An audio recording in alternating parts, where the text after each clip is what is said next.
So you've just created all of your fantastic characters, ready to take on whatever the plot has in store for them. However, you kind of run into a problem. How on earth are you going to get all of these characters with their own journeys, their own agendas to come together? How are you going to create a first encounter that is both memorable but also establishes who these characters' personalities are? How do you not only get these characters to find each other but also stick with each other throughout the course of your story without it feeling forced or natural? Last thing you want it to feel like is that all of these characters are just together because the author wants them to be together.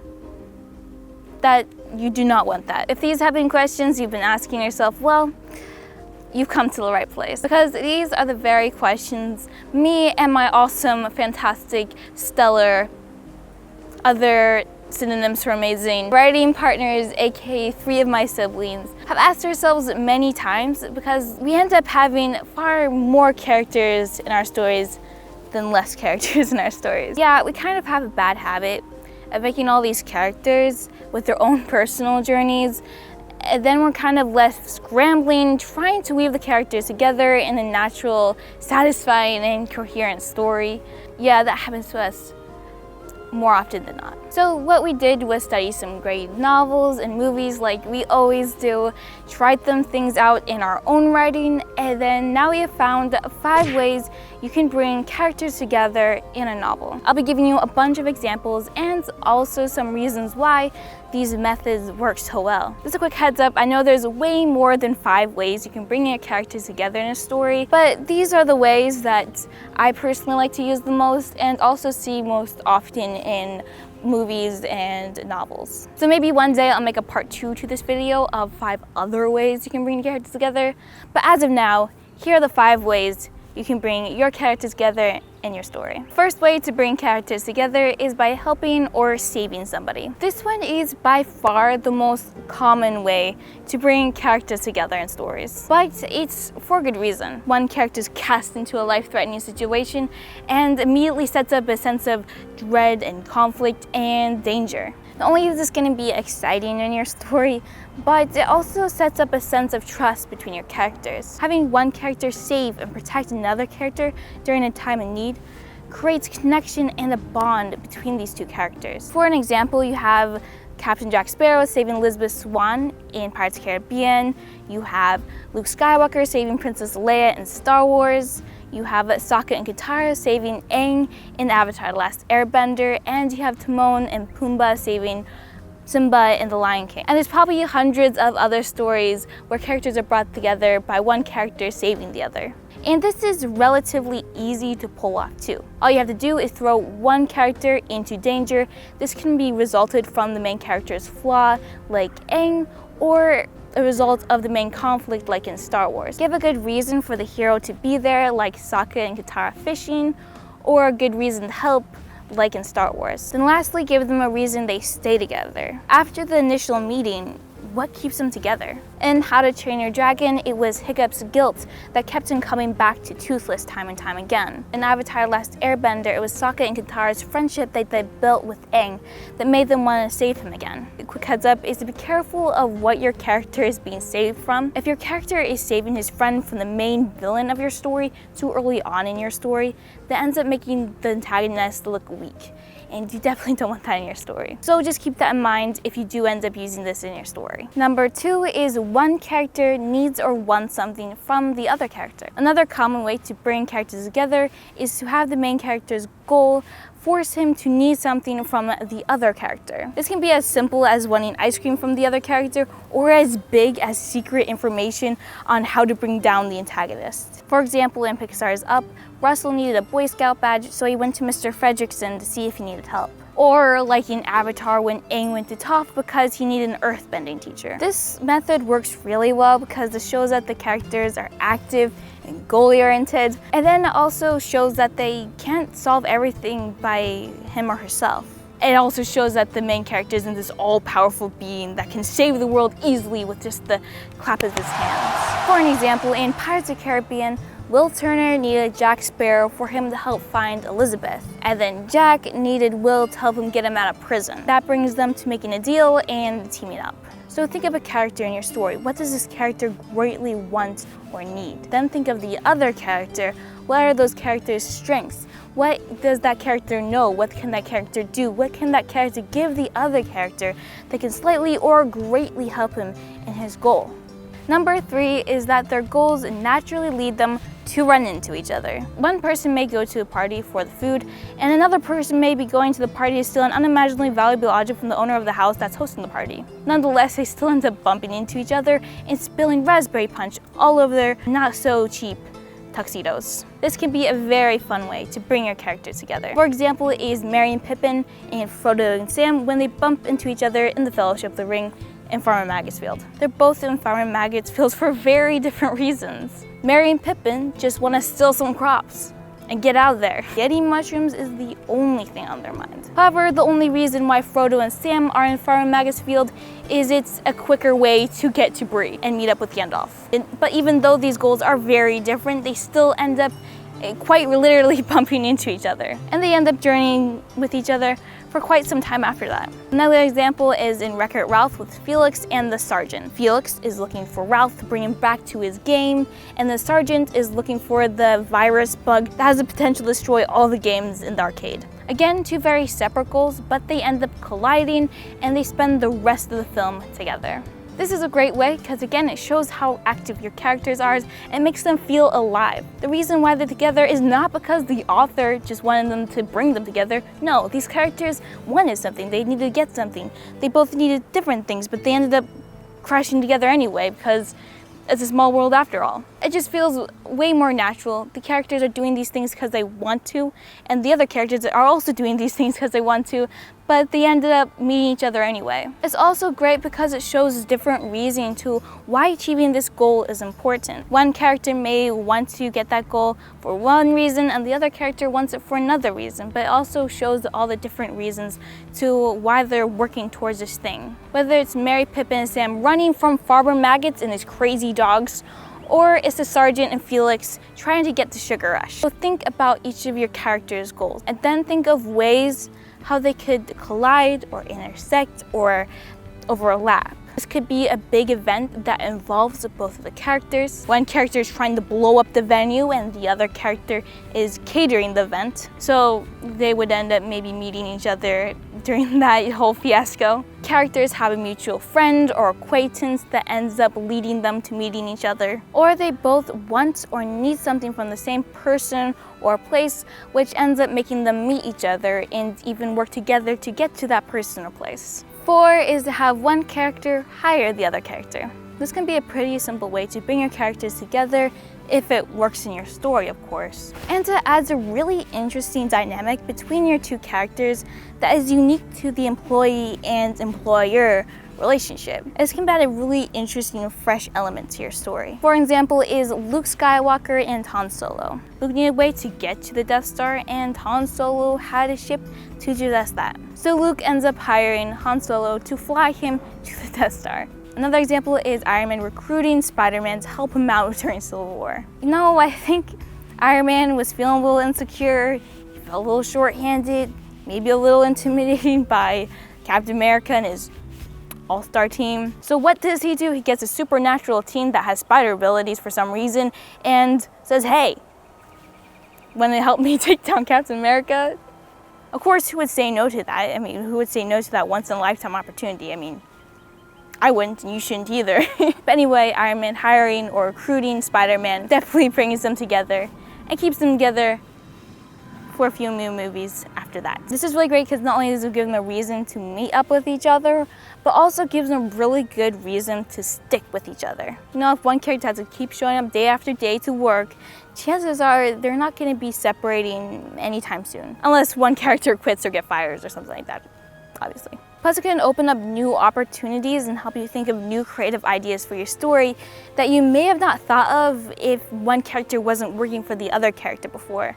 It's a really interesting character relationship that I think can be used more in stories. So how you can add this to your story is think of the job that your character has. This can be like a more traditional job like owning an ice cream shop, or a more untraditional job of like running an underground secret society or something like that. Then think of reasons of why that character may want to hire the other character. 1, he could be short on help, or 2, that other character has a skill or a talent that he needs. 3, he wants to control or take advantage of the other character, and he thinks by being his boss, he can do that really well. 4, those characters' parents are super rich and powerful, so they force them to hire their son or daughter because they have that power and the money too. 5, they see that the character needs a job and helps them out by hiring them. Then look at it from the other character's perspective, the person getting hired. Why does he want or need this job? 1, it could be for money.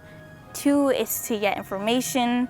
3, it's just a freaking fun job and he's looking for adventure. 4, to get in good with somebody, and by getting that job, he can do that. 5, to get revenge on somebody, whether that be the actual owner or somebody working there or the customers or something. 6 is to sabotage whoever he's working for or their business. 7, to prove himself to somebody or himself. 8, to steal something from wherever he's working at. 9, simply for pride or prestige. 10, because they're being blackmailed to work for that company. 11, he wants to help out the person he's working for. Those are only some of the examples. The list goes on and on and on, but you kind of get the idea. So look at your specific story and your specific characters and see what works best. Number 5, a character needs to search, capture, kill, or investigate another character. Now, this one is personally one of my favorites, and I have used it definitely more than a few times. It just adds so many great character dynamics between my character and opens up so many opportunities for lies, grudges, conflict, dark secrets, and complicated relationships. What writer doesn't love all that stuff? Right?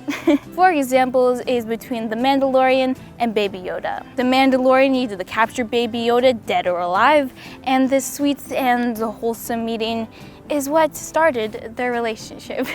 Another example is in Guardians of the Galaxy, where Rocket and Groot tried to capture Star-Lord, and that's what set off their friendship throughout the rest of the movies. For another example is in How to Train Your Dragon, is where the reason why Hiccup and Toothless relationship started is because of Hiccup's goal to kill Toothless in the beginning, to gain respect from his father and his village, to actually become seen as an actual Viking. The reason why I love this one so much is because lots of great and interesting conflict to your story, and conflict that's actually interesting and exciting to read, and not conflict that it feels forced or contrived or just flat out annoying. So it adds a lot of great conflict to your story, which is awesome. Also adds a lot of suspense and tension in your novel, and is overall just so much more exciting to read. But this is definitely going to depend on who your characters are and the world they live in. Like how the Mandalorian was a bounty hunter, so it's very natural for her to want to capture and kill Baby Yoda. So that really fits well with his character,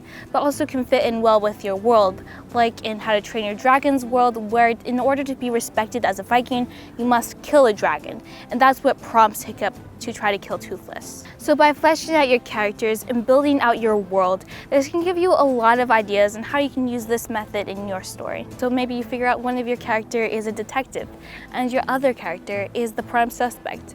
Something like that. By figuring out your characters in the world you live in, you'll have lots of ideas on ways you can add this to your story. Now the last method number 6, is that they're forced into a bad situation together. Not only is this the way for the characters to stick together, but also gives them something in common, something they can relate to, something they connect with, which brings them together in ways that they may not have been able to do otherwise. It can force them to work together to get through the situation, or force them to be enemies to get through this situation. For example, in Guardians of the Galaxy, they were all arrested, they were all in the same jail cell, so they were forced to work together and become friends, sort of friends, and they had to work together to get out of that. Another example is in the Hunger Games, where Katniss and Peeta probably would have never really met each other or talked to each other if they both weren't reaped to go to the Hunger Games.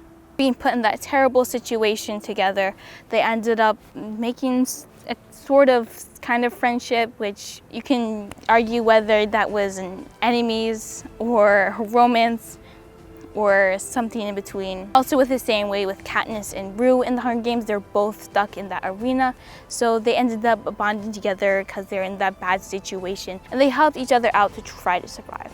Again, this really works because it adds a whole new layer of conflict and intrigue to your story that really works well and feels natural and not contrived. This is the kind of conflict you want in your story. You don't want some added in things you thrown in. You want conflict to be the integral part of the story, the underlying themes and through the characters and just weave throughout. It shouldn't be something that's thrown in for the sake of having conflict. So this is a great way to add good conflict to your story. And it also encourages teamwork, which is really great for your story because they might meet each other, but they may not team up together. But this way, it kind of encourages for them to team up because they're both in this terrible situation together.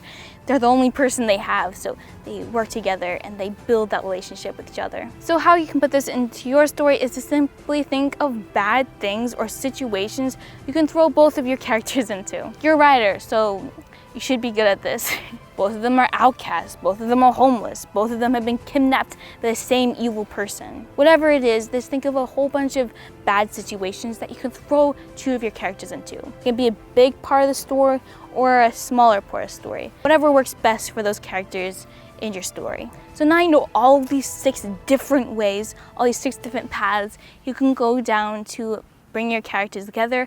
You may be a bit confused now of what would work best for your story. So I got this quick little checklist that you can go through your story or your characters to see which one works best for your story and characters. So whoever of the 6 methods I just mentioned checks off the most boxes that I'm gonna list off, then do that one. Whatever checks off the most boxes, use that one. So 1, does it add conflict to your story?